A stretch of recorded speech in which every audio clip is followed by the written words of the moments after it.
어쨌든 간에 이 공매도가 재개되면 초반에는 좀 안 좋을 거예요. 왜냐하면 이제 매도들이 쏟아질 거니까 한 일주일 정도는 좀 약간 홍역을 좀 치러야 된다. 그러나 그걸 겪고 나면 다시 또 정상화되니까. 그래서 네. 너무 이거를 그냥 부정적으로 보지 마시고 네. 저는 이제 두 가지가 있는 게 건설하고 엔터. 이미 건설은 벌써 시작을 했어요. 그렇습니까? 현대건설 예. 보신 분들 깜짝 놀라실 거예요. 대규모 적자인데 주가가 급등을 하고 있어요. 계속. 그리고 엔터주는 아시겠지만 작년 하반기부터 좀 돌아서더니 올해는 이제 BTS 돌아오고 그다음에 블랙핑크 오고 테일러 스위프트가 혹시 중국에서 콘서트를 하면 우리나라라고 가지 말란 법은 그렇죠. 없잖아요. 네, 올해 그렇죠. 보면 이제 좋아지는 사이클로 네, 다시 우리 증시 얘기를 좀 한번 다시 얘기를 하면은 지금 코리아 디스카운트 해소하기 위해서 이제 정부가 지난해부터 밸류업 정책을 이렇게 하지 않았습니까? 근데 이게 코리아 디스카운트라는 게 단순히 어떤 하나의 문제는 또 아니잖아요. 여러 가지 난맥상이 좀 있는 건데 이게 여기에서 가장 중요한 부분은 뭐라고 생각하시나요? 어떤 부분을 개선하는 게? 그러니까 이게 그 대주주하고 소액주주가 같은 편이어야 되는데 편이 달라요. 그러니까. 자꾸 그런 일이 한 번씩 나오니까. 그러니까 참 이상하죠. 예, 아니 주주는. 같은 주주인데 예. 여기 생각과 여기 생각이 그러니까. 다르니까 예. 그러니까 우리 편이 아니면 네. 당연히 주주분들 싫어. 이제 대표적인 게 그 얼마 전에 이수페타시스가 네. 제이오라는 기업을 인수한다고 했는데 누가 봐도 둘이 안 맞거든요. 음. 하나는 반도체 쪽이고 하나는 배터리 관련 회사인데 그것도 유상증자를 네. 통해서 네. 주주한테 돈 빌려가지고. 네. 근데 물론 그거 철회했더라고요. 네. 예, 그러니까 바로 주가가 네. 급등을 하는 그것도 것처럼. 요새 분위기가 좀 달라진 네. 것 같습니다. 그런 것도. 근데 이거를 그러니까 저는 그게 왜 좀 더 화가 났냐면 주주도 반발 알고 있었을 거 아니에요. 예. 근데도 해버려요. 그러니까. 일단 질러요. 네. 왜냐하면 상법 개정이 안 돼 있기 때문에 예. 사실 불법은 아니에요. 그렇죠. 그러니까 예. 뭐 주주들이 어떻게 할 방법이 네. 없어요. 근데 이제 여론이 안 좋아지고 요새는 이제 금감원에서 네. 확실히 견제를 하더라고요. 맞습니다. 그래서 그건 예. 되게 잘하는 것 같은데 또 한 가지 사건이 그 하나그룹이 네. 하나 비전에서 네. 3천억 가져다가 갑자기 웬 아워움을 네. 인수하는데 그러면 하나그룹 거기 네. 그 삼남이 한다고 하더라고요. 네. 거기서 하면 되죠. 그렇죠. 왜 하나비전 돈을 그러니까. 가져가냐 이거예요. 그 돈은 거기 게 아니라 하나 주주 거예요. 그러니까. 하나비전. 예. 예. 근데 서로 사실 시너지 효과 있으면 괜찮겠죠. 네. 뭐 네. 갑자기 반도체 장비나 CCTV 하니까 관련된 회사 M&A 하겠습니까? 그럼 주주분들이 뭐 반대하겠습니까? 그러니까. 근데 갑자기 웬 단체급식. 그러니까. 그러니까 이제 주주들이 뿔이 난 거죠. 예. 근데 그런 일이 계속 나와요. 아니 안 해야 되는 거 알잖아요. 그러니까. 예. 이제 이게 너무 답답한 거예요. 그래서 그럴 때마다 외국인들이 봤을 때 야 저런 걸 아직도 하고 있구나. 그럼 한국 증시에 대한 평가가 이게 바뀔 신뢰가 떨어지는 일들이거든요. 예. 예. 근데 결국엔 네. 저는 지금 과거랑은 다른 점은요. 네. 이런 일이 과거에는 있어도 그냥 해요. 그렇죠. 그걸 밀고 나가 그냥 버렸죠. 밀고 나가요. 예. 그래도 막을 방법이 네. 없어요. 근데 지금은 달라요. 완전 분위기가 좀 지금은 바뀌었습니다. 못해요. 예. 그래서 저번에 두산그룹도 뭐 예. 합병 얘기 못했죠. 네. 거기다가 고려해연도 이중 그 네. 철회했고 네. 이수페타시스 네. 하나비전도 아마 저는 못할 거라고 봐요. 네. 근데 하면 정말 이건 아마 난리 날 겁니다. 문매를 예, 정말 예. 그러니까 어쨌든 못할 가능성이 높아요. 그래서 그게 과거랑은 확실히 달라졌고 여기에 종집을 아예 찍으려면 상법 개정을 그냥 해버리면 예. 아예 못해요. 네. 그래서 주주분들이 원하는 게 그거예요. 그러니까 상법 개정 하라는 거 아니냐. 자꾸 이렇게 뒤통수 치는 일 만들지 말고. 그래서 저는 분명히 작년부터는 바뀌었어요. 우리나라 증시가 일단 밸류업이 완벽한 건 아닌데 이 증시 내부 스스로 법은 안 바뀌었지만 지금 밸류업을 하고 있어요. 그렇죠. 방금 말씀대로 못 하고 있어요. 네. 그거 자체도 일단 네. 밸류업이 되는 거고 또 한 가지가 아까 HMM 갑자기 주주 환원한다. 얼마 전에 코웨이가 저희 돈 많이 버니까 주주 환원율을 2배로 올려드리겠습니다. 네. 이렇게 했고 제일 잘한 기업이 메리츠 금융주죠. 네. 이런 기업들이 적지만 늘기 시작하고 있어요. 조금씩 뿌리를 좀 네. 내리는 과정 같아. 그 현대차나 이런 이제 대표 기업들 보면은 기업 가치 재고 계획을 항상 발표해줘요. 실적 발표하면 소강 얘기해주고. 근데 마지막 남은 타자 하나 남았죠. 삼성전자가 이제 삼성그룹 남았어요. 아직 기업 가치 재고 계획 발표를 안 했는데 2월 5일 날 이재용 이제 회장 그 선고 공판이 있더라고요. 그게 어떻게 나올지 모르지만 그게 아마 끝나면 삼성그룹도 이제 밸류업에 동참하지 않겠냐. 저는 그렇게 보거든요. 삼성이 하면 또 약간 의미가 또 다르잖아요. 그래서 확실히 바뀌고는 있다. 느리지만 네. 저는 그렇게 생각을 하고 있습니다. 네. 그러니까 방금 이제 말씀하신 이제 상법 개정안 이 부분을 여러 차례 좀 강조를 하셨는데, 네. 그러니까 이사의 충실 의무를 회사 플러스 주주까지 확대한다 이거잖아요. 그쵸. 간단하게 요약을 하면은 그렇게 되면은 이게 이렇게 되면 주주이익이 확대될 것이다 이런 긍정론도 있지만 또 재계 쪽에서는 기업 활동을 위축될 수 있다 이렇게 자꾸 이제 우려하고 있어요. 실제 통과돼서 시행되면은 시장에는 좀 전반적으로 어떤 영향을 미칠지 조금 더 설명해 그러니까 주시죠. 이거를 되게 네. 두려워하는 것 같더라고요. 제가 신문 기사 같은 거 보면 이제 각종 소송이 걸릴 거다. 네. 근데 그런 행위를 안 하면 되죠. 일단 첫 번째는 네. 그죠? 그리고 그 개인 주주분들이 그렇게 한가한 분들이 아니에요. 뭐 그럼 뭐 툭하면 소송 겁니까? 그 소송 비용은 누가 감당할 그러니까. 건데요? 그거 네. 만만치 않아요. 네. 소송 비용도 그렇죠. 다 자기 돈으로 해야 되니까. 그러니까 아무 근거도 없이 그냥 기업들 에이 꼴보기 싫어 소송하겠다. 그건 개인 주주만 피해 보는 거거든요. 그렇죠. 본인만. 네. 근데 이제 상법 개정을 하는 이유는 각종 소송이 아니라 아까 말씀드렸잖아요. 이런 좀 뭔가 잘못된 부분들이 대주주는 이 생각인데 소액주주 가치가 떨어지네.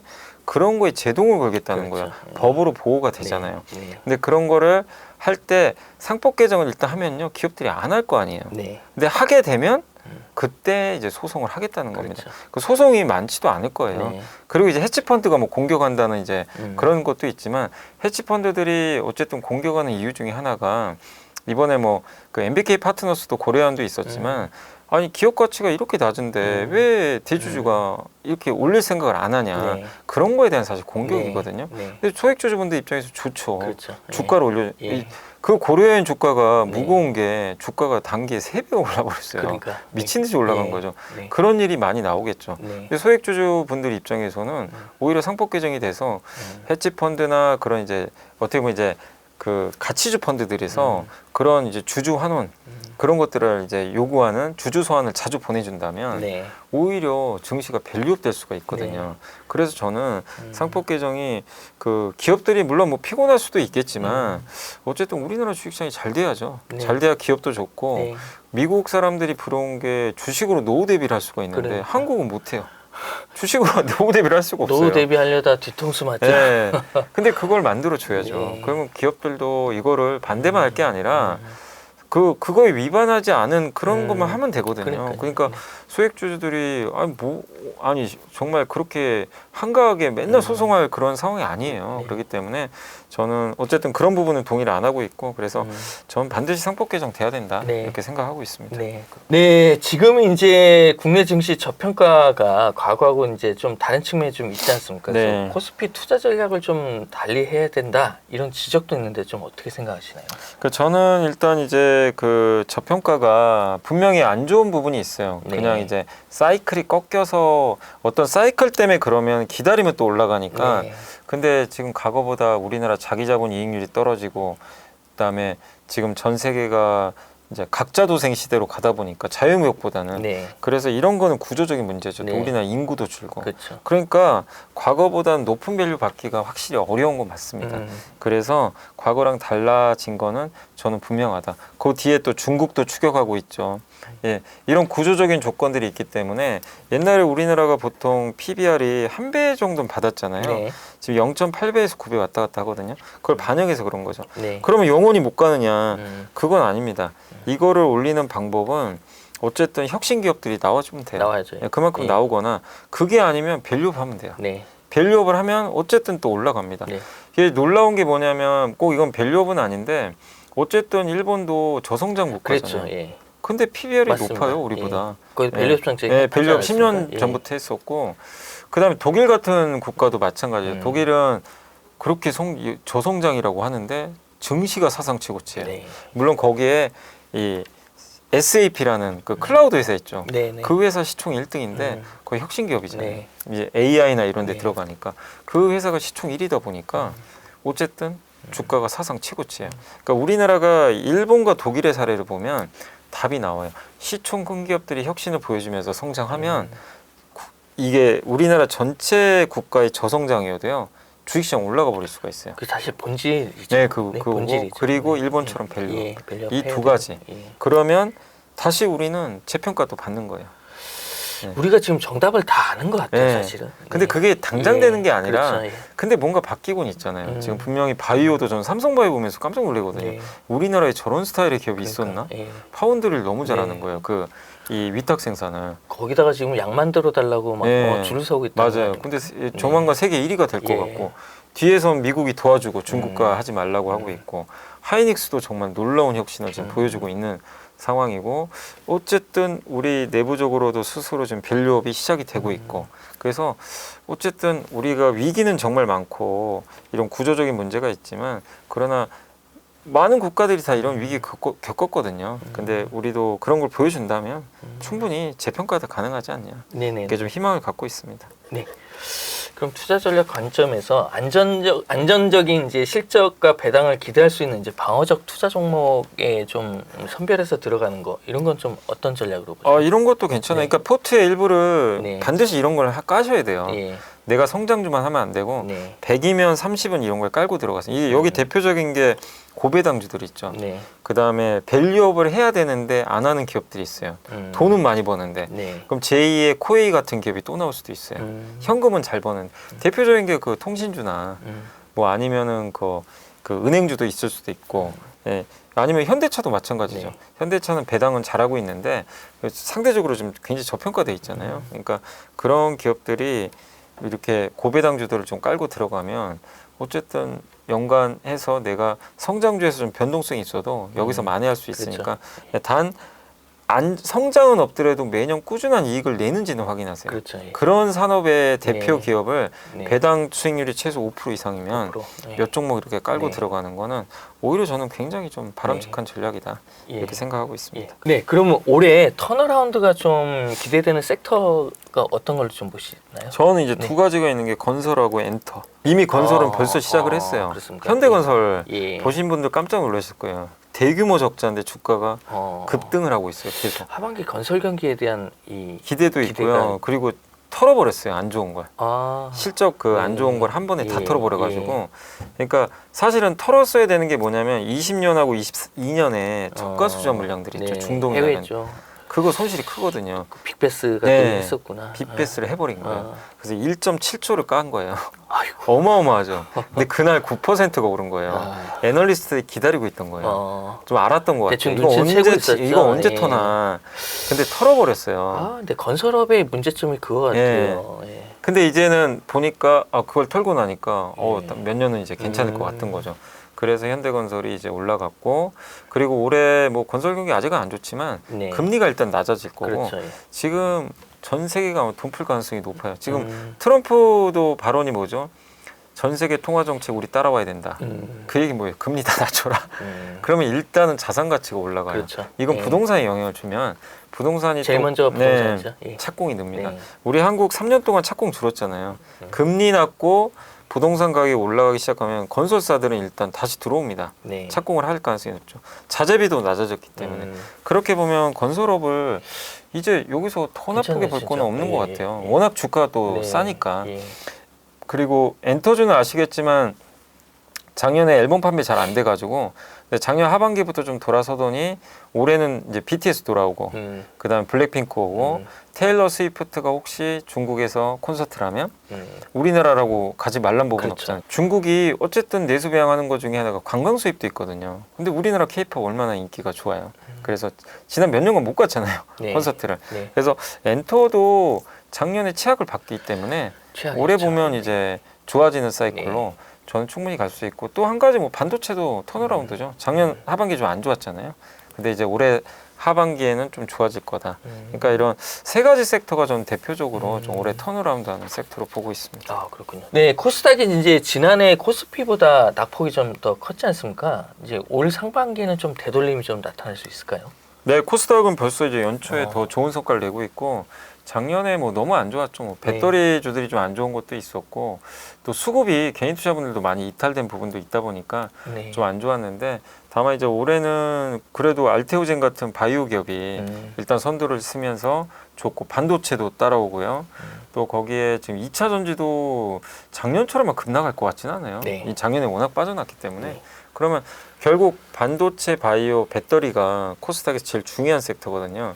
이들이 작년만큼 나쁠 가능성은 저는 높진 않다. 네. 그리고 그 뒤를 뭐 엔터라든가 또 요즘에 조선 기자재라든가 이런 섹터들이 또 뒤를 또 받쳐주고 있기 때문에 적어도 올해 상반기는 저는 오히려 코스피보다는 코스닥에서 더 되돌림이 강하지 않겠냐. 작년 마이너스 20% 빠졌잖아요. 네, 코스닥에. 아이고. 그래서 근데 보통요 코스닥은 좀 이렇게 퐁당퐁당인 게 그 전에 급락하면 꼭 그 다음에 또 급등하는 경향이 많아요. 네. 그래서 올해 코스닥은 좀 상당히 좋게 생각을 네, 하고 있습니다. 정부도 좀 이번에는 코스닥 시장에 좀 살리기에 대해서 좀 네. 방점을 두는 것 같더라고요. 네. 아, 이 공매도 이거 제게 또 안 다룰 수가 없는데요. 드디어 이제 3월 말에 이제 공매도 한동안 금지된 네. 거죠. 이게 지금 재개를 한다는데 시장에 좀 어떤 영향을 줄까요? 이게 좀 단기로는 좀 악재죠. 네. 왜냐하면 그때 21년도 5월에도 공매도 제기됐을 때 증시 네. 그날 급락했거든요. 네. 근데 왜냐하면 이제 매도가 나오게 되니까 네. 그래서 아마 3월 달 딱 넘어가면 이제 미리 아마 사람들이 좀 위축될 거예요. 네. 아 이거 공매도 나올 텐데. 그러면 이제 증시가 안 갑니다. 네. 그래서 아마 3월 중순부터는 좀 긴장 모드로 갈 것 같고. 근데 이거 어쩔 수 없이 한 번은 겪어야 되는 거라. 그러니까 이게 지금 투르키예랑 우리만 지금 안 하고 예. 있다는 거 아닙니까? 근데 이게 아마 이제 재개를 하게 되면 뭐 개인 투자분들 싫어하시겠지만 근데 외국인들이 좀 많이 판 이유 중에 하나로 또 이런 것도 많이 거론을 맞습니다. 하고 네. MSCI 또 선진지수 네. 그리고 많은 분들이 좀 이제 우리가 잘못 생각했던 게 공매도 금지하면 주가 오른다. 그거 보면 안 맞잖아요. 그때 딱 하루 올랐나요? 네, 맞아요. 그 당일 올랐을 거예요. 근데 아마. 공매도 금지한 한국이 꼴찌였어요. 네. 작년 수익률이. 그렇죠. 그러니까 네. 공매도와 주가가 무조건 상관이 없다는 게 아니라 본질의 문제는 본질은 아니에요. 네, 네. 그리고 공매도의 순기능 중에 하나가 너무 거품이 낀 기업을 그렇죠. 눌러버리니까 네.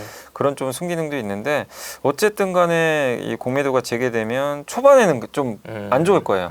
왜냐하면 이제 매도들이 쏟아질 거니까 한 일주일 정도는 좀 약간 홍역을 좀 치러야 된다. 그러나 그걸 겪고 나면 다시 또 정상화되니까 한번 겪어야 될 약간 좀 거죠. 통과할 수밖에 없는 네. 의뢰다. 네. 그래서 너무 이거를 그냥 부정적으로 보지 마시고 네. 다만 대비는 좀 해놓으세요. 왜냐하면 네. 이거를 역으로 이용하는 거죠. 오히려 이것 때문에 빠지면 멀쩡한 기업도 빠질 수 있거든요. 그렇죠. 그럼 오히려 그거를 현금을 좀 갖고 있다면 네. 기회로 내가 한번 포착해보자. 그렇게 볼 수도 이렇게 있겠네요. 그렇게 한번 보시면 좋을 것 같아요. 어쨌든 공매도가 재개된다고 이제 우리나라 주식시장 못 올라간다. 그건 아니라는 거죠. 네. 예. 올해 개인 투자자들이 반드시 고려해야 될 포인트가 있다면 어떤 걸까요? 그러니까 이제 작년에도 그렇고 이제 연간마다 항상 우리 개인 투자분들이 이게 아쉬웠던 것 중에 하나가 뭐냐면 21년도 1월 달에 삼성전자 9만 원 이상에서 네. 그러니까 너무 포모를 많이 느끼시더라고요. 네. 그다음에 그때 그해 같은 해 7월에 카카오 고점에서 메타버스 고점 아이고. 한 번씩 있었고 23년 7월에 그 포스코홀딩스에 대한 아이고. 어마어마한 투자. 가슴이 그때 아프다, 일주일 가슴. 동안 3조를 샀어요. 개인 투자분들이 70만 원대. 네. 그리고 이거는 또 반대된 얘기인데 제가 왜 오죽하면 날짜까지 기억하고 있어요. 그러니까. 24년 12월 9일 월요일 날 네. 개인 투자분들이 코스피 2,400 깨진 날 1조를 팔았어요. 뭐죠? 지금 안 팔면 망할 것 같은 거예요. 나라가. 그 계엄 선포 이후로. 왜냐하면 근데 이런 일들이 앞으로도 계속 나올 겁니다. 그러니까 무슨 얘기를 해드리고 싶냐면 올해도 나올 수도 있고요. 너무 좋다고 해서 뒤늦게 포모로 쫓아가면 꼭 내가 고점에 사게 되고 반대로 공포에 질려서 그러니까. 팔 수도 있어요. 네. 그럼 나는 바닥에 팔았는데 결국에 돈은 다 날아가 버리는 거죠. 네. 근데 주식 투자하시다 보면 이런 일이 비일비재하게 나올 거예요. 네. 1년에 꼭 한두 번씩 나오더라고요. 그래서 앞으로도 조심하세요. 왜냐하면 그게 제일 무서운 말이죠. 오늘이 바닥이다. 오늘이 저점이다는 얘기 있잖아요. 그게 비트코인에도 그런 일이 나올 수도 있어요. 뭐 이거는 미국도 마찬가지고 한국도. 반대로 오늘 안 팔면 안 된다. 이건 공포죠. 예, 그래서 그런 마인드 컨트롤을 좀 잘하셨으면 좋을 것 같습니다. 그래서 반드시 좀 고려하실 게 올해도 만약에 어떤 특정 섹터나 특정 국가나 아니면 특정 자산에서 버블이 또 나올 수도 있거든요. 뭐 마치 옛날에 배터리처럼 그런 일이 펼쳐졌을 때 과연 내가 안 쫓아가고 배길 수가 있을까? 이런 일이 또 발생해요. 네. 그때 참으셔야 되고 오히려 탈출을 해야 되는데 안 됩니다. 네. 왜냐하면 이제 또 언론에서 뭐라고 나오냐면 이제 온갖 장밋빛 얘기가 나오니까 근데 그거를 꼭 좀 올해 한번 주의해보자. 맞습니다. 그게 좀 걱정은 되긴 합니다. 예. 소수의 편에 서라는 투자 격언이 생각이 네. 나네요. 네. 네. 올해 성공 투자하시고요. 네. 새해 복 많이 받으십시오. 감사합니다.